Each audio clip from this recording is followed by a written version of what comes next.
I do want to focus on this next issue to both of you because it really brings us this into focus, truth in these times that we're living in.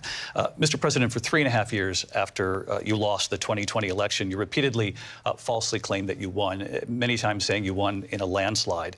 In the past couple of weeks leading up to this debate, you have said, quote, you lost by a whisker, that you, quote, didn't quite make it, that you came up a little bit short.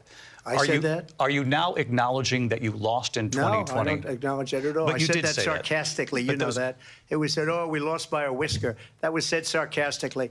Look, there's so much proof. All you have to do is look at it. And they should have sent it back to the legislatures for approval. I got almost 75 million votes, the most votes any sitting president has ever gotten. I was told if I got 63, which was what I got in 2016, you can't be beaten. The election, people should never be thinking about an election as fraudulent. We need two things. We need walls, and we have to have it. We have to have borders, and we have to have good elections. Our elections are bad. And a lot of these illegal immigrants coming in, they're trying to get them to vote. They can't even speak English. They don't even know what country they're in practically. And these people are trying to get them to vote. And that's why they're allowing them to come into our country. I did watch all of these pieces of video. I didn't detect the sarcasm, lost by a whisker. We didn't quite make it. And we should just point out here as clarification, and you know this, you and your allies, 60 cases in front of many judges, many of them Republican. No judge looked at it. And said there was no widespread fraud. They said we didn't have standing. That's the other thing. They said we didn't have standing, a technicality. Can you imagine a system where a person in an election doesn't have standing? The President of the United States doesn't have standing. That's how we lost. If you look at the facts, and I'd love to have you'll do a special on it. I'll show you Georgia, and I'll show you Wisconsin, and I'll show you Pennsylvania, and I'll show you.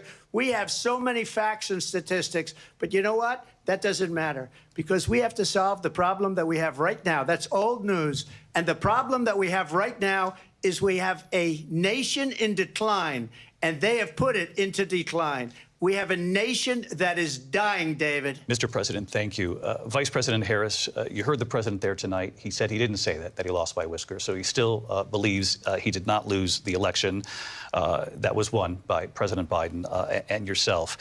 But I do want to ask you about something that's come up in the last couple of days. This was a post from President Trump about this upcoming election just weeks away. He said, when I win, those people who cheated, and then he lists donors, voters, election officials, he says will be prosecuted to the fullest extent of the law, which will include long-term prison sentences. One of your campaign's top lawyers responded saying, we won't let Donald Trump intimidate us. We won't let him suppress the vote. Is that what you believe he's trying to do here? Donald Trump was fired by 81 million people. So let's be clear about that. And clearly he is having a very difficult time processing that. But we cannot afford to have a president of the United States who attempts, as he did in the past, to upend the will of the voters in a free and fair election. And I'm going to tell you that I have traveled the world as Vice President of the United States, and world leaders are laughing at Donald Trump. I have talked with military leaders, some of whom worked with you, and they say you're a disgrace. And when you then talk in this way in a presidential debate and deny what over and over again are court cases you have lost because you did, in fact, lose that election, it leads one to believe that perhaps we do not have in the candidate to my right the temperament or the ability to not be confused about fact. That's deeply troubling, and the American people deserve better. I'll give you 1 minute to respond, Mr. President. Let me just say about world leaders. Viktor Orban, one of the most respected men, they call him a strong man. He's a tough person, smart, Prime Minister of Hungary. They said, why is the whole world blowing up? 3 years ago, it wasn't. Why is it blowing up? He said, because you need Trump back as president. They were afraid of him. China was afraid, and I don't like to use the word afraid, but I'm just quoting him. China was afraid of him. North Korea was afraid of him.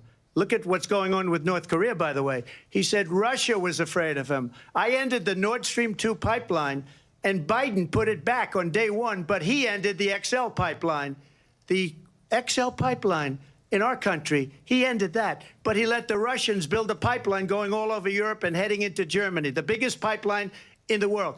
Look, Viktor Orban said it. He said the most respected, most feared person is Donald Trump. We had no problems when Trump was president, but when this weak, pathetic man that you saw at a debate just a few months ago, that if he weren't in that debate, he'd be running instead of her. She got no votes. He got 14 million votes. What you did, you talk about a threat to democracy.